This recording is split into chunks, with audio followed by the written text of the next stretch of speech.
We have 4 talks this afternoon. The first is from Rahul Mittal discussing the impact of social prescribing on the voluntary and community sector in Cornwall, which is in the UK.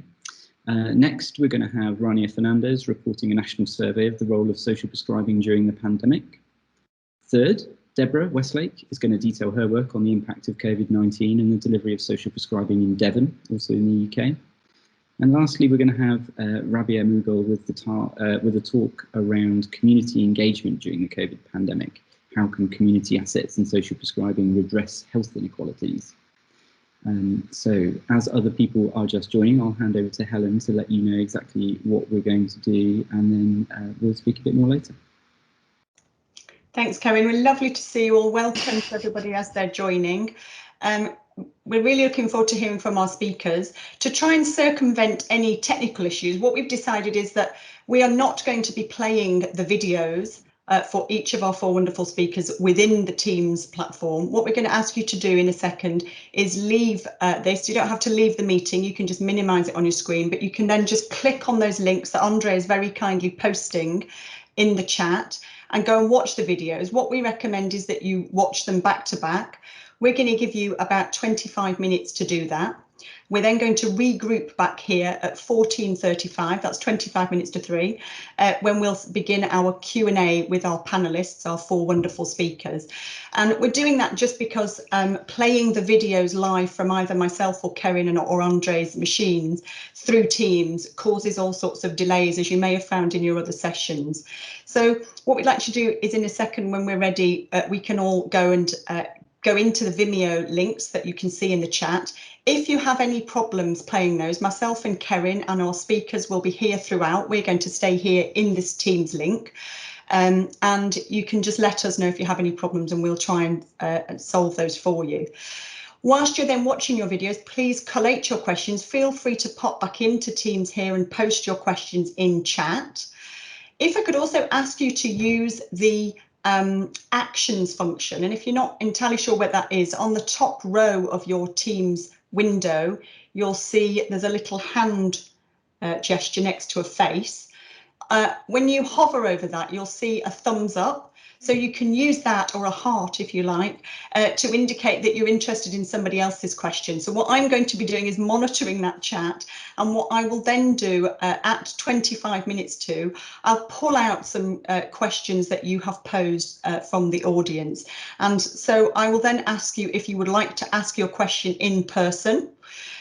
You can, if you would like, at that point turn your camera on, and I'll ask you to unmute yourself. Apart from that, what we ask is just that everybody stays muted the whole time. As you may have heard in other sessions, when people aren't muted from the audience, it does cause then feedback through the rest of the team system. So I hope that all sounds okay. If you've got any questions or queries, do give us a shout. Do keep popping back here if you want to rejoin Teams. You don't have to leave, just to reiterate. You can just minimise the Teams screen and click directly on those Vimeo links. Andre is going to keep reposting those, so you can just keep flitting back between here and Teams in order to watch those, and Andre's just very kindly put them in again. So as we approach 5 past, you've got half an hour to go and watch those videos back to back, raising your questions and posting them back here in chat, or save them and then repost them when you come and join us again at 25 to. So I hope that's clear. Really looking forward to having a Q&A with our panelists who are joining us, as you can see here, and we'll be waiting for you here when you come back at 25 to. Thanks very much, and look forward to seeing you again soon. Hi, I'm Rania Fernandes, a medical student at the University of Dundee. I'd like to thank Dr. Kerryn Husk, Professor Helen Chatterjee and the University of Salford for the opportunity to present a study we've performed recently on the role of social prescribing during the COVID-19 pandemic. We know that social prescribing plays a pivotal role in improving health and well-being within our communities. However, the COVID-19 pandemic forced us to move from preventative to reactive measures. It was obvious that the delivery of social prescribing services would be disrupted, but it was imperative that we find a way to reliably assess its impact so we could understand what changes were made and analyse the consequences of these changes. So my research team designed a national survey to assess how SB services had been affected by the pandemic and in turn, how social prescribing can alleviate issues that were compounded by the pandemic and lockdown periods. We designed an anonymous online survey with 19 Likert scale questions and 2 free text questions. We asked participants for their occupation and the first part of the postcode to correlate their responses with the regional resources. The survey was distributed nationally via online surveys to GPs, link workers, and any other individual associated with social prescribing or a GP practice. 3 members of our research team performed thematic qualitative analysis independently, looking into conclusions that could be drawn within each participant group. We have also begun our statistical analysis using R, but this stage hasn't achieved completion yet. The survey attracted 224 responses. By occupation, 48% of these were link workers and 34% were GPs. By region, the majority of our responses were from England. However, when adjusted for the population, responses from Scotland formed the overwhelming majority at 73%. So here are our results for one of the 19 questions that asked the participants if they agree with the statement: there are fewer community groups available at the moment as compared to before the COVID-19 pandemic. As you can see, over 90% of the respondents in each of the 3 participant groups, that is GPs, link workers and others, agreed with this statement, which is a response we expected, especially with a question like this. So here's a slightly more challenging one. This one states, patients felt well supported during lockdown in terms of their emotional and social needs. Here, 77% of GPs disagreed, implying that their patients needed additional support and are not coping as well in lockdown. Link workers, however, had a different story to tell. 46% of them agreed that their patients are well supported, but then 33% of them disagreed. So we shifted our focus to the free text responses to guide our interpretation of this data. We condensed over 2,000 lines of free text into the following key points. Mental health issues were on the rise during the first lockdown period, particularly due to social isolation and especially among patients that were shielding. This was also evident from increased referrals to link workers. Due to the reduced availability of social prescribing services in certain areas, GPs had to take on tasks like checking in with shielded patients over the phone. Link workers identified that the most common needs among patient groups were access to counselling, financial advice, housing and benefits, food parcels, and energy advocacy. Link workers also reported a shift in their role. They now had to support their patients emotionally and socially, as opposed to signposting them to relevant services. Due to lockdown restrictions and social distancing guidelines, community services were reduced, and only some of these were replaced by online activities. Link workers noted that charities offered more replacements to face-to-face services, whereas tertiary services were slow to respond. Almost all consultations with link workers were conducted virtually, and while some patients adapted well, others were left behind. This digital divide was more apparent in the elderly groups and in some isolated cohorts. The reliance on online services and technology highlighted the direct correlation between digital literacy and a patient's ability to engage with the service. Working remotely has had its pros and cons. Since the time spent commuting for patient visits is now minimal, link workers have had the opportunity to reinvest this time into seeing more patients per day. Some have also noted that a 15-minute phone call now is as useful as an hour's visit in person would have previously been. However, it was also more challenging to build a rapport with new clients over the phone, and the inability to pick up on cues in patients' environments posed a further challenge. Interestingly, GP practices that were affiliated with social prescribing services prior to the pandemic performed the best and were able to cater to their population effectively. As for our limitations, all responses in this survey were self-reported and thus subject to participant bias. As mentioned earlier, the response rate in Scotland means that our results might be more representative of the way social prescribing is delivered in Scotland, in terms of resources, investment and funding, and referral pathways. To summarise, our study is one of the first of its kind, but we still have a long way to go before we can start making recommendations. We now know that pre-established partnerships between GP practices and SB services can be of huge benefit in terms of collaboration, support, and sharing the workload. We need to focus on resources that work for groups that do not have access to the internet. One link worker even suggested socially distanced garden visits. And finally, there are pros and cons to remote consultations, and herein lies the potential to make changes to the way social prescribing is delivered once things eventually settle down. We'd like to thank Dr. McConville from Dundee and Dr. Fernandes from Glasgow. Thank you for listening. If you have any questions about our study, please feel free to email me or get in touch on Twitter. I'd like to hand it back to the co-chairs now. Thanks. My name is Rabya Mughal and I'm a research fellow at the Culture and Health Research Group at the UCL Division of Biosciences. And this presentation is called Community Engagement During the COVID Pandemic. How can community assets and social prescribing redress health inequities? This is an AHRC funded project and we're collaborating with lots of people from the University of Derby, with the University of Tampere in Finland, as well as NHS England and a lot of other third sector and arts organisations. The COVID-19 pandemic has adversely and disproportionately impacted vulnerable members of society. Vulnerability is categorised by the ONS as physical, psychological and socioeconomic circumstance, and living in poverty, we know that you're experiencing the highest COVID-related health impact, and this extends to people not just in circumstantial poverty but also people who are on low wages and, for example, in single-parent households. And the impact that we see is significantly worse for those with low socioeconomic outcomes and those that are living in asset poor areas. So people, for example, who live in densely populated areas have a higher viral load, and we already know that there's existing structural and institutional disadvantage which drives that inequity.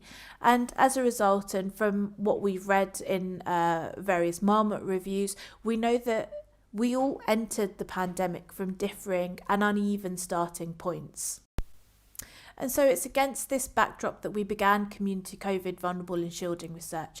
And what we're trying to do is understand how people are experiencing lockdown, how people are experiencing self-isolation, and how community assets are being used during this time. And in order to do this, we've conducted interviews and workshops with people who are vulnerable and shielding. We've conducted interviews and focus groups with practitioners. There's a survey that's been sent out to practitioners, social prescribing link workers, community organisations, to freelance artists, lots of different people that are working on the ground, and we're writing up a rapid evidence review where we've collected around 300 case studies of peer-reviewed and grey literature.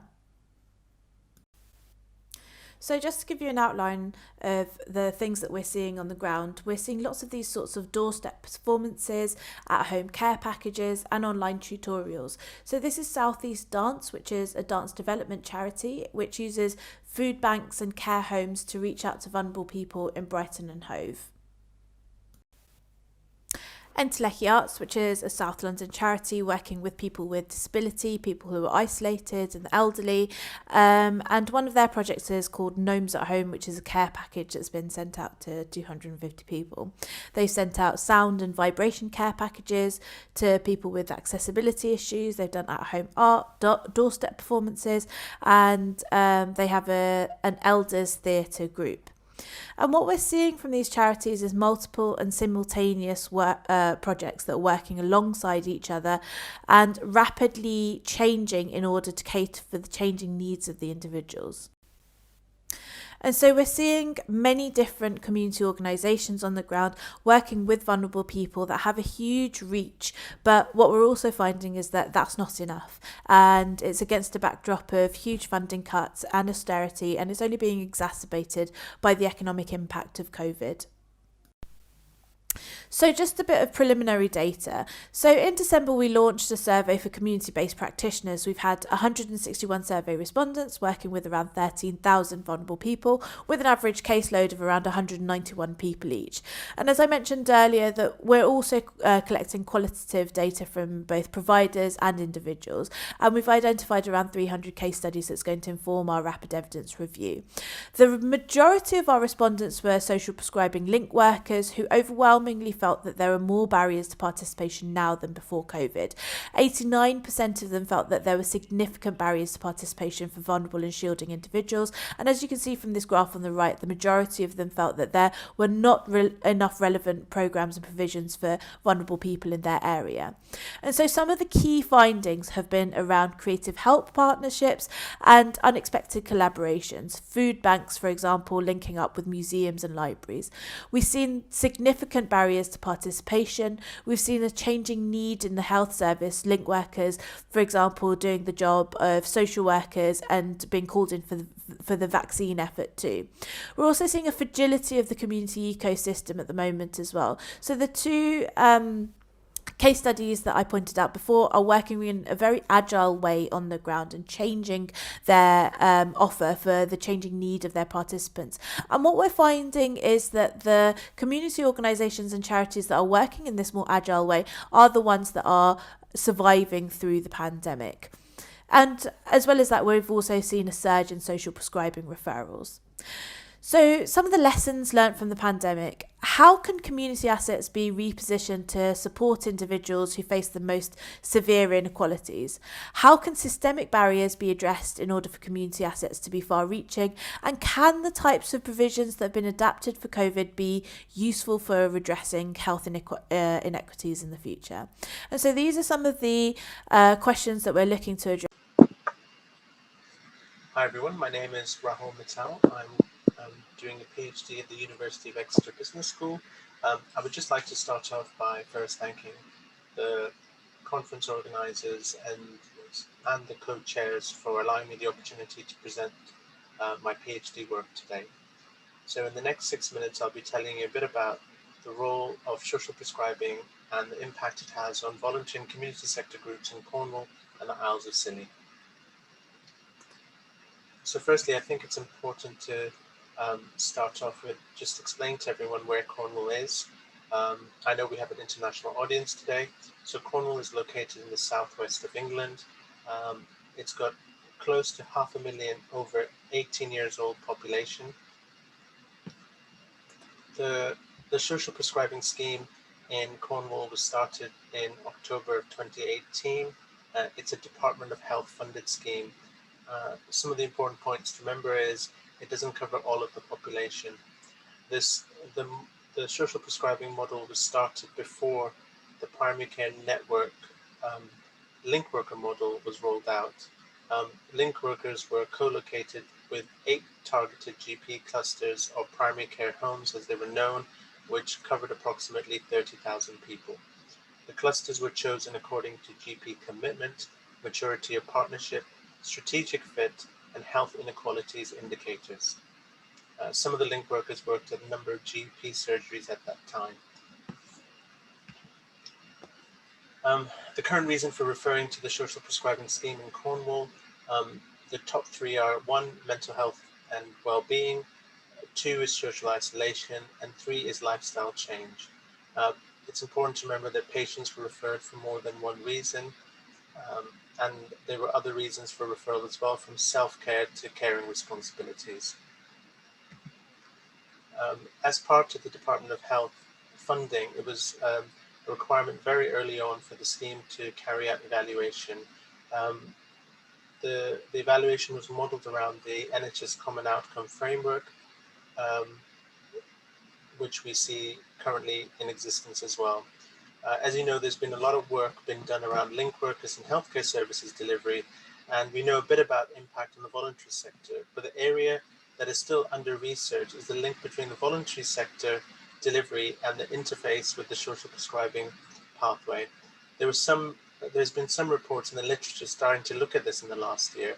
My research is trying to fill this gap in a really deep, detailed way in one area of England.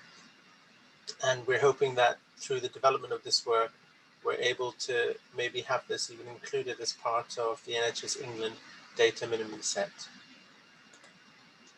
The methodology, I worked very closely with the coordinators of the scheme.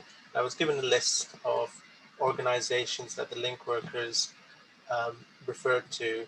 I co-designed the survey, and this was distributed out. I got a 95% response rate. It's important to remember that this was a time period before COVID-19. Some of the key domains from the survey was testing the hypothesis whether community groups and voluntary sector organizations were more resilient as a result of their involvement in social prescribing at a local level. I was also particularly interested in looking at whether changes in the number of volunteers, capacity of the voluntary sector to manage referrals, and what support was required to make social prescribing sustainable. I was also keen to look at how we bring in the small and medium-sized organizations into the picture. It's important to remember the voluntary sector is not homogeneous, and this needs to be looked at as part of any work looking at the impact of the community sector. Some of the results from the survey showed that grants were again the main source of income for all size voluntary sector organizations, which isn't surprising, and it's keeping with the national picture.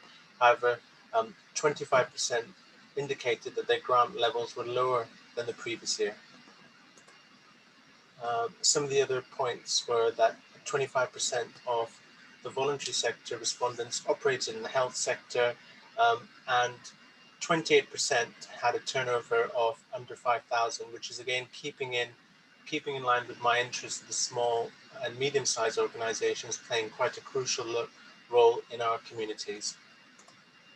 And in terms of how well organizations were coping, 57% indicated they were coping well with receiving referrals, with 30% indicating that they were coping with minor issues. Again, some of the quotes that people were inputting in the survey is they were worried about funding and unable to cope with current staff levels. 26% expressed some concern with their long-term future as well.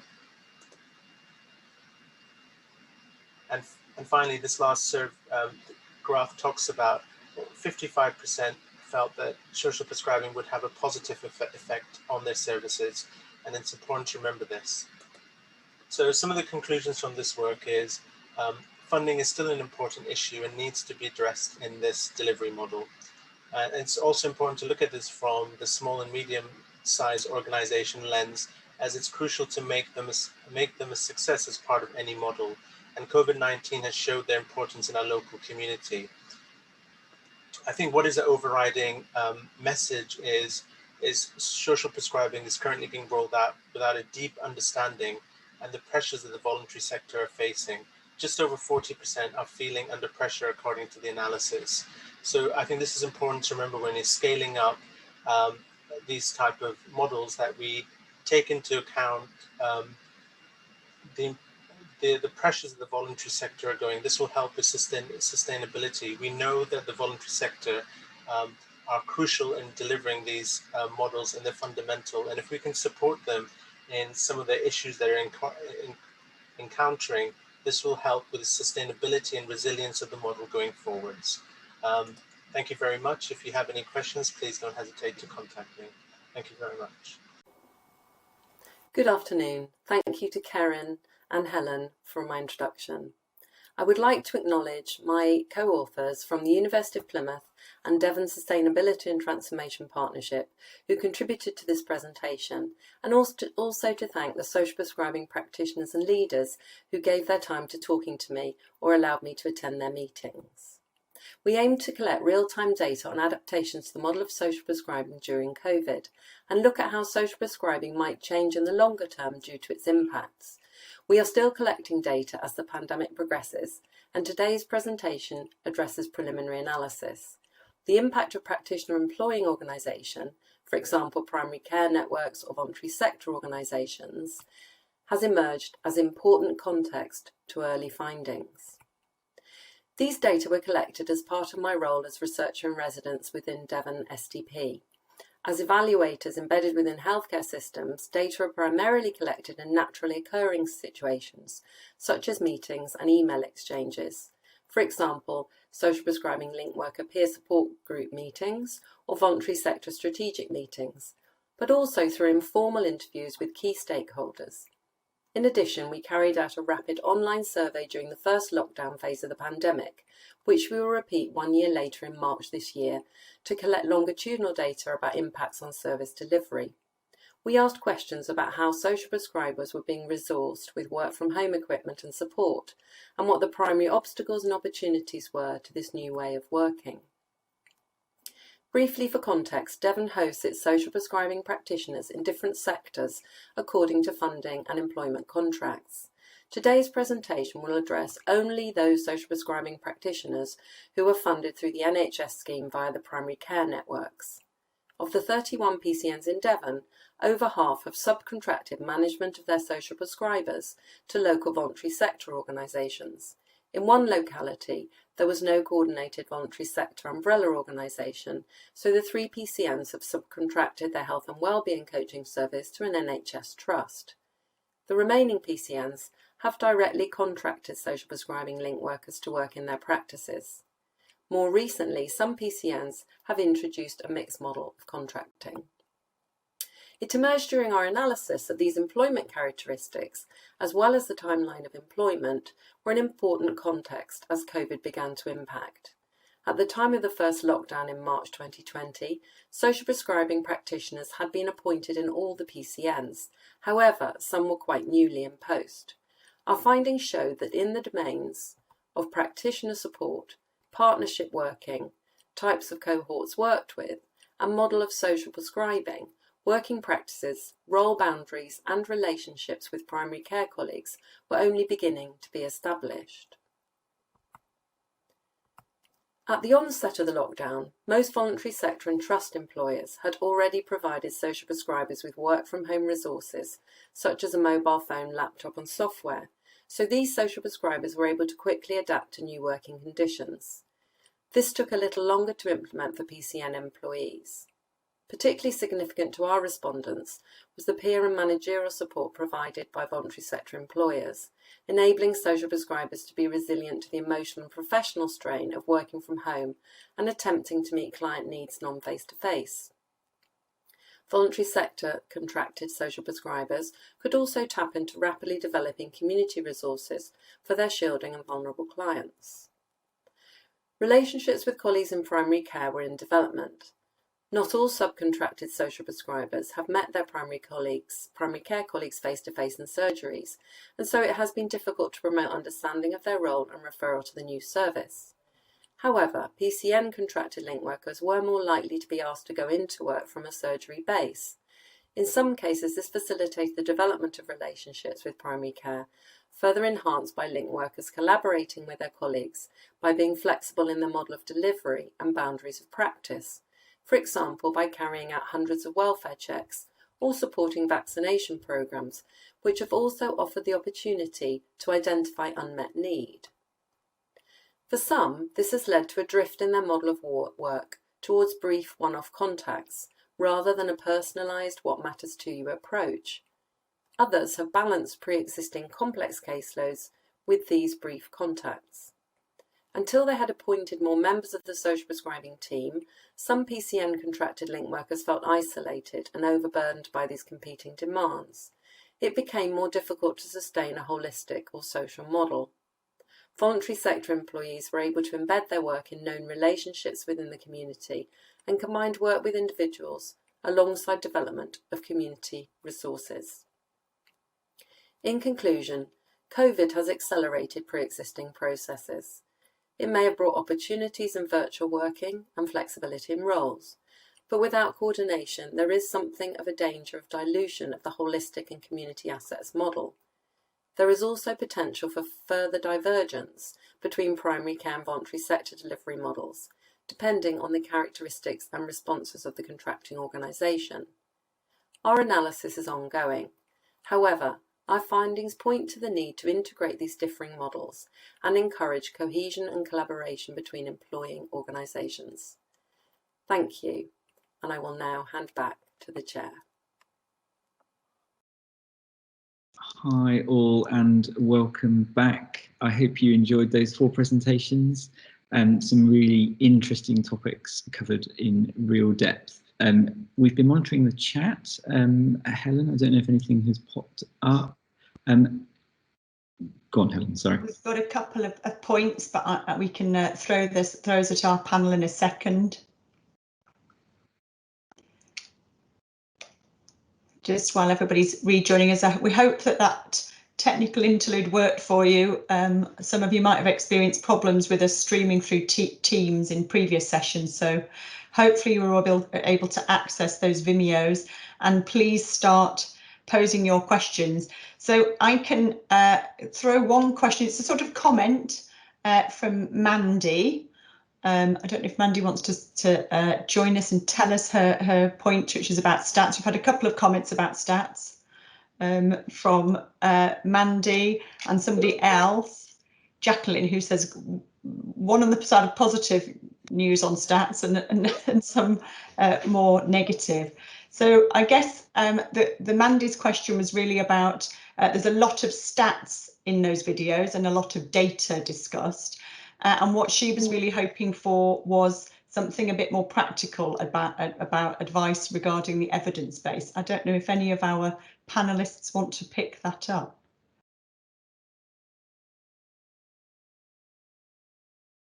Rahul, Mandy's here to join us. If you want to, Mandy, do you want to pose your question to our panel? I did watch all of the films, and as I stated, as a new social prescribing link worker that works for, I work as a community warden currently for Kent County Council, so we are already working quite like this anyway. But my impression of the films as a new link worker was very, very stat heavy, and I understood that there were lots of surveys and these were lots of results of surveys, but I guess what I'm saying is that I was hoping to get more information on a one-to-one basis from someone who was actually giving information about how they'd coped during this time, because obviously we're starting a new project around social prescribing in the middle of a pandemic where there are not services available, lots of places are closed, organisations aren't working fully.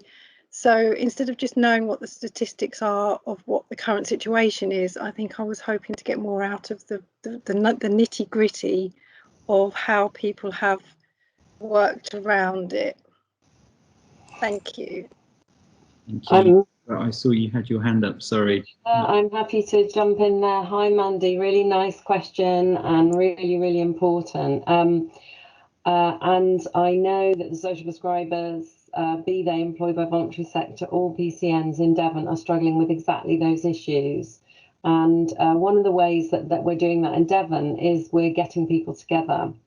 So peer support has been a really important outcome. So we also did a survey, which I didn't talk very much about, but we did that right at the beginning in April, prompted a bit by NHS England saying, what 3 things link workers need right now?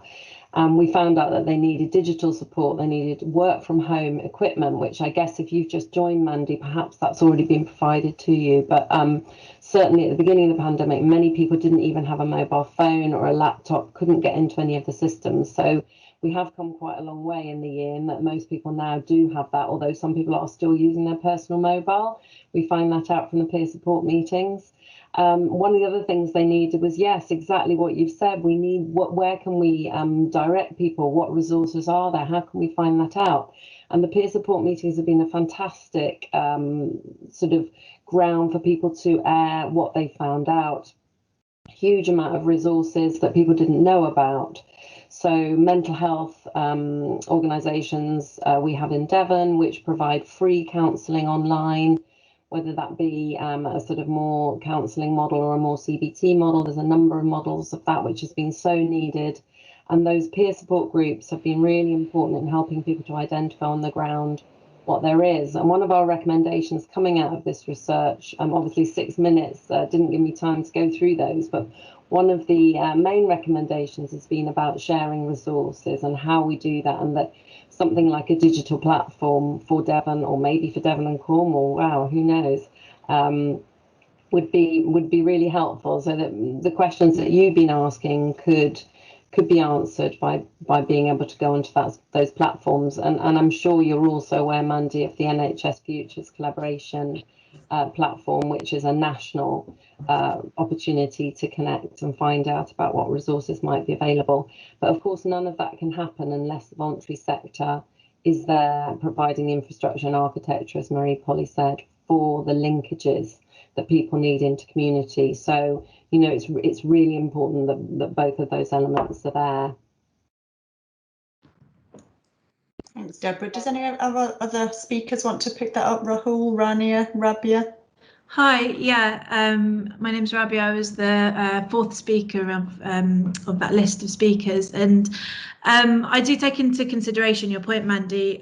Though it was quite stats heavy, and part of what we're trying to do at Community COVID is try to understand what's going on the ground. And so some of the practical things that we've seen that community organisations have been doing is they've been working in a really flexible and agile way. So doing doorstep performances, going door to door to meet people, phone calls, and it's not a set prescribed thing that they've been doing. It's just been very, very tailored towards the needs of the person that they're working with. So, you know, if they're lonely or isolated or vulnerable or shielding, then the offer's just been tailored and changed in accordance to what their needs have been. So that's what we've been seeing sort of on the ground. Thank you. If we can move on to another question, I've got a question from Jordan Gorenberg. Jordan, do you want to tell the panel your question? Are you with us? If not, I can read it out for you. Yes, I'm right here. Thanks, it's Jordan. Kind of no problem. It's following up, or very similar to Jacqueline's question, but really about improving communication or fostering relationships between GPs and social prescribing partnerships. And it's difficult, I think, to communicate, what offerings are available. So I was just curious, at least with the speakers, if they could comment on that at all. Rahul?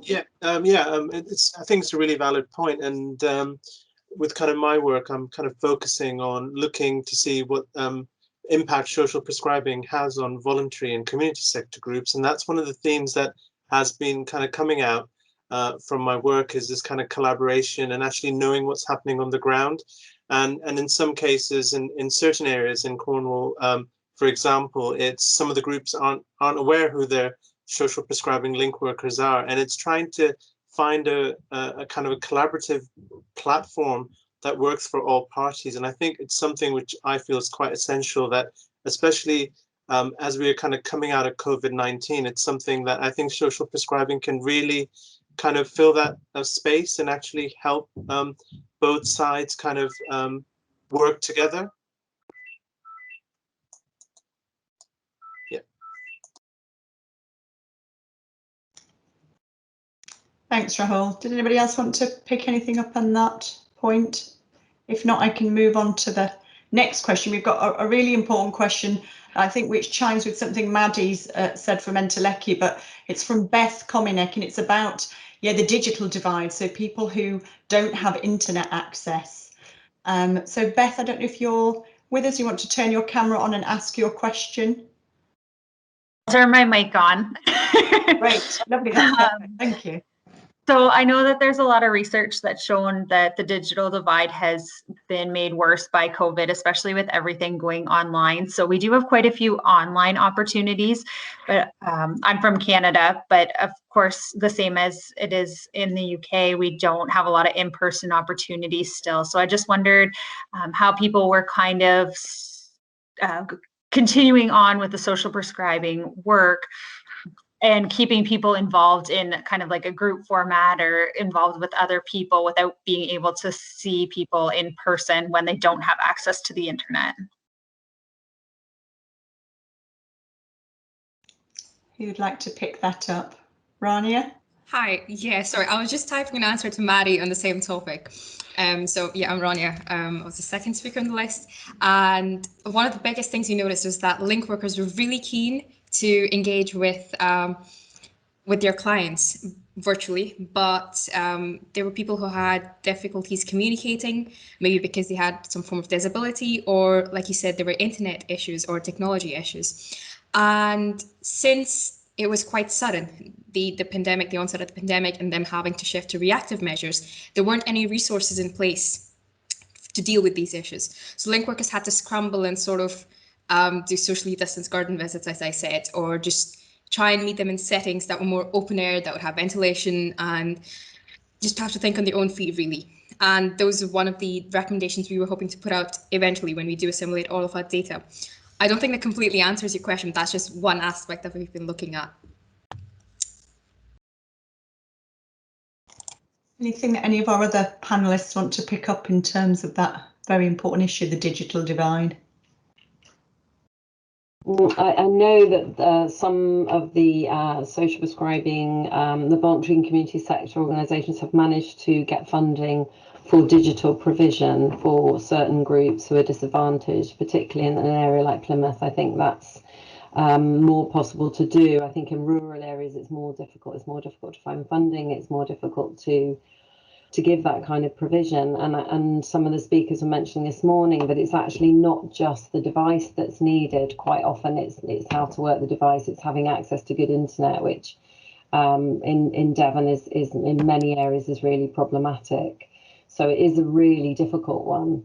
I think that many of the programs in Devon have found that in fact, the sort of virtual meetings have not worked successfully at all, and that phone calls have been the preference. And so they've done a lot through phone calls, and we've gone back to a sort of more traditional, meeting people on the phone, doing phone support.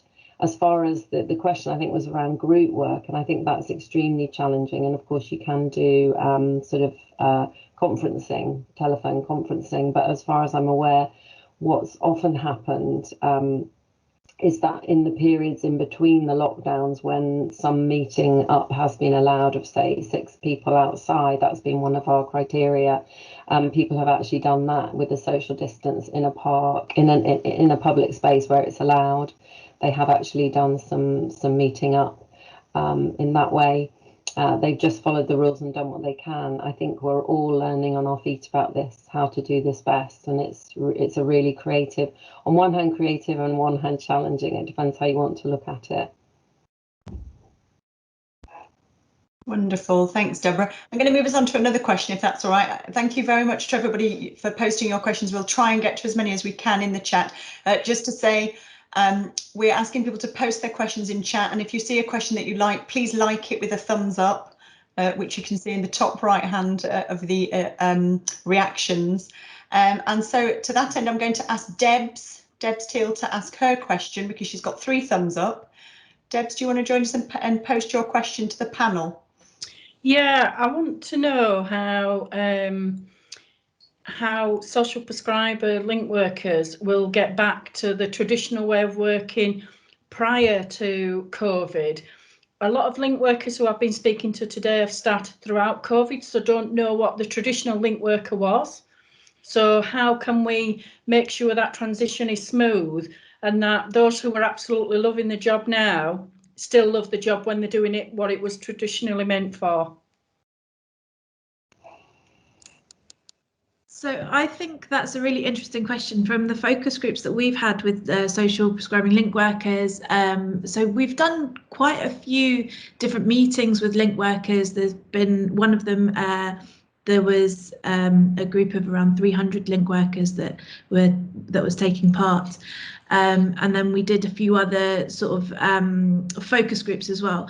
And one of the key themes that we found was that link workers had very different ideas of what the traditional role of link work actually was, which was very interesting because they might have gone into the job thinking it was something else, and whilst they're in the job, they're being pulled in different directions. They're, one day they have they're wearing their social worker hat, the next day they're being pulled in to do things with the vaccine, and so day to day their work is very, very different. And COVID has made that even more so, but the challenge still remained was that the work of the link worker was, very, very varied anyway, and it was this kind of thing that was moving it was kind of just growing and moving, and the work was just changing alongside the changing needs of the participant.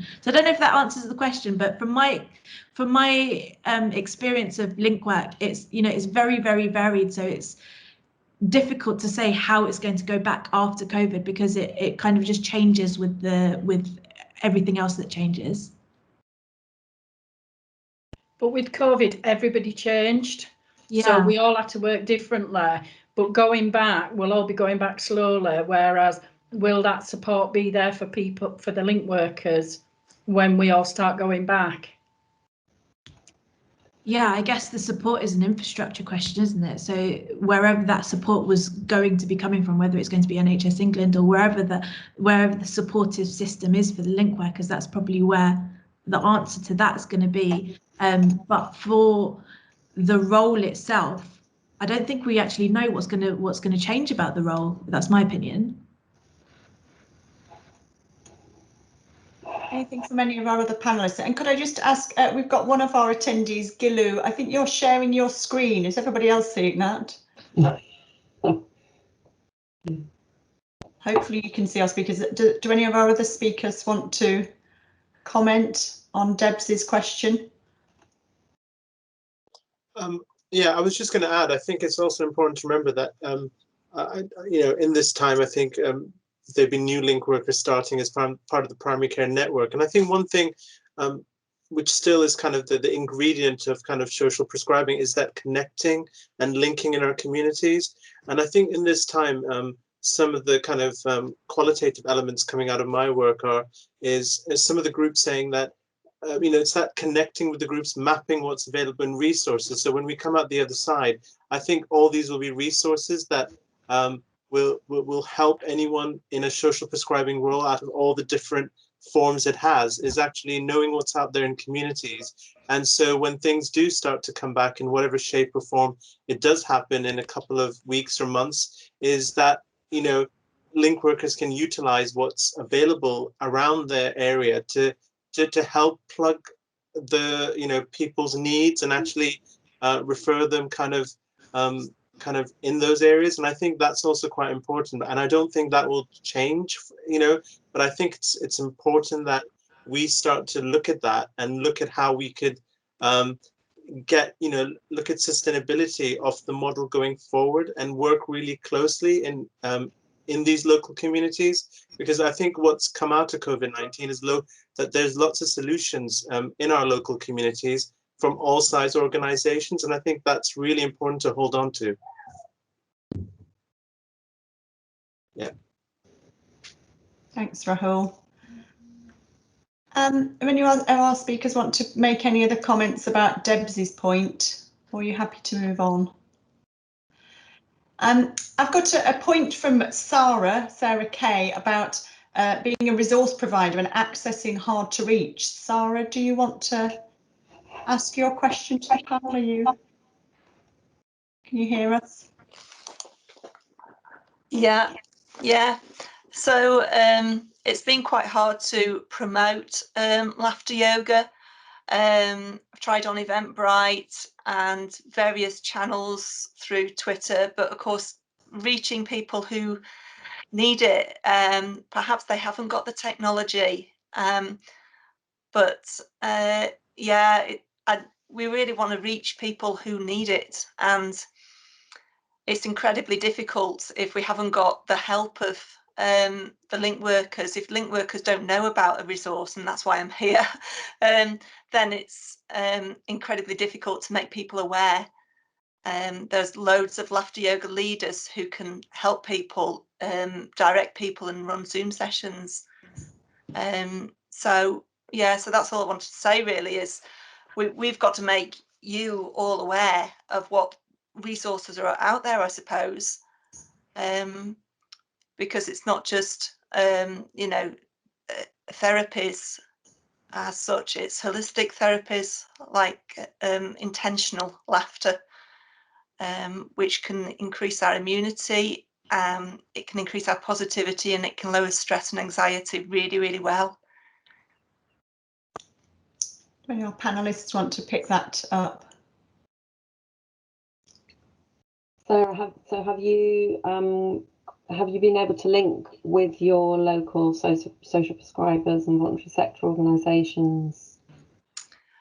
I emailed my GP and he just said he was too busy, and they didn't direct me into anywhere else. I'm quite new to the area. Yeah, and without having to phone up every GP and pestering them, then No. you know, we don't have any other way. And voluntary sector, what's the main voluntary sector organisation near where you live? Who would you know?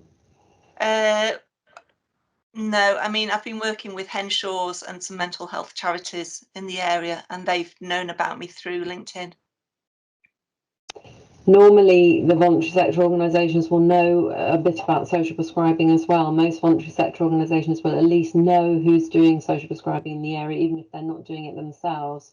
So in Devon, quite a lot of the voluntary sector, like the CVS organisations, are actually subcontracted by the primary care to provide social prescribing. So I would say get in touch with your local CVS, Council for Voluntary Services, or any voluntary sector organisation would be able to point you to what is the sort of main, because often there's a coordinating voluntary sector organisation like CVS, and they'll know who all the other voluntary sector organisations are. And I think it's really important to point out, and what we were just talking about what resources there are under COVID, you know, the link workers themselves are not usually providing the resource. They're investigating what's going on in the community, and there will be many things that are going on, be they virtual, be they, you know, directing people to other things that are helping in other areas, which obviously is one of the huge advantages is that of working online or through the phone, is you don't have to be local, you can be elsewhere. And I know people are using yoga organisations all over the country, and link workers are linking people to that.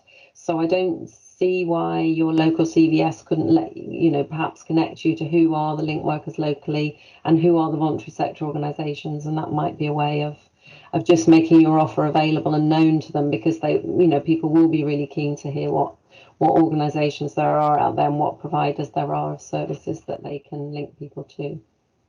Okay, thank you very much.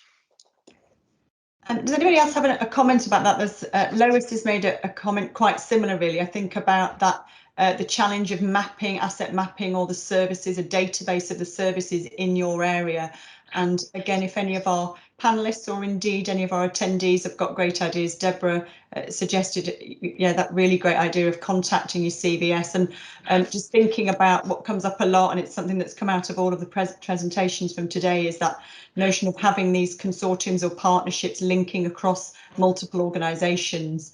And CVS are really, really good at that. And sometimes it's held within the local authorities, and sometimes it's held within the voluntary sector usually. But obviously, as we try to all be linked up. So if anybody's got any particular further comments about that kind of mapping and holding the information about those services, whether it's good practice from your areas or particular systems that you know have worked.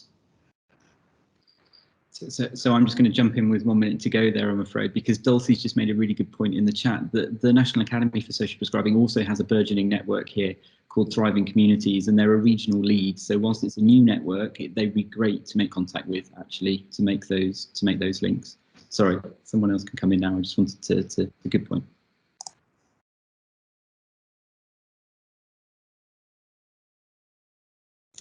Any final comments on that from our wonderful panel? Well, I guess that's a really, really hot point, isn't it? There are many providers of digital mapping and directories of services out there, and it's really confusing, I think, for both community organisations and social prescribers to know which one to use at the moment. I know there is some work going on with NHS England and looking at the different offers and trying to evaluate which might be the one. Well, I don't know if we can say recommend, because these are all private providers, I guess, but certainly looking at the pluses and minuses and pros and cons of different platforms. And I know in Devon and in Cornwall there are a number of different platforms being tried out that will very easily, that could be a mobile app that can then make easy referrals into community organisations and provide a directory of services for people, so that they can see at a glance really what kinds of provision there are in different areas of need, once they've had that what matters to you conversation with the individual. Well, it's a really good way to end. We've run out of time, so a huge thank you to our speakers and all of our attendees. Hope you enjoyed the session and didn't have experienced too many technical hitches. I'll hand the last word over to Kerryn. Thank you very much. Yes, I hope it's been a good session for everybody as much as it has for me. I'm sure our speakers will hang around in the networking lounge on various tables if you want to go and pick them up. And it would be good to pick some of these points up. They've been really interesting. It'd be nice to go into them in more depth. I hope you all have a lovely rest of conference, and we'll speak to you all again soon.